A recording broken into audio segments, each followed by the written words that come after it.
Hello, happy new year to all. Welcome back to my channel. ഇന്ന് നമുക്ക് plant idea ആണുള്ളത്.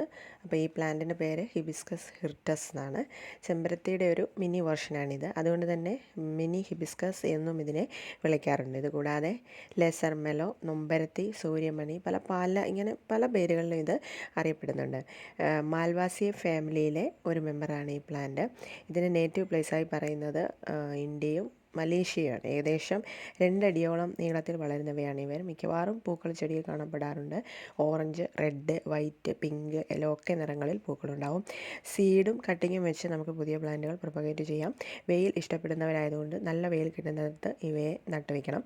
എന്നും വെള്ളം ഒഴിക്കേണ്ട ടൈപ്പ് ഒരു ചെടിയാണിത്. മണ്ണിനെപ്പോഴും നനവ് നിലനിർത്തണം, എന്നാൽ വെള്ളം കെട്ടിക്കിടക്കാൻ പാടില്ല. മാസത്തിലൊരിക്കൽ ഫെർട്ടിലൈസർ കൊടുക്കാം. കീടബാധ ഉണ്ടാകാൻ സാധ്യത കൂടുതലുള്ളതുകൊണ്ട് ഇതിനെ എന്നും നമ്മൾ ശ്രദ്ധിച്ചുകൊണ്ടിരിക്കണം. അപ്പം നമ്മൾ ഈ നോക്കുമ്പോൾ കേടായിട്ടുള്ള കമ്പുകളോ ഒക്കെ ശ്രദ്ധയിൽപ്പെട്ട് കഴിഞ്ഞാൽ അപ്പോൾ തന്നെ അതിനെ കട്ട് ചെയ്ത് കളയുക. ലോ മെയിൻ്റനൻസ് കാറ്റഗറി ഒരു പ്ലാന്റാണ് ഇത്. അതുകൊണ്ട് നമുക്ക് പ്രത്യേക ഒരു കെയറൊന്നും ഇതിന് ആവശ്യമില്ലാതെ നമുക്ക് വളർത്താൻ പറ്റുന്ന പൂക്കളൊക്കെ തരുന്ന നല്ലൊരു അടിപൊളി പ്ലാന്റാണിത്. Okay, thanks for watching. Take care. Bye bye.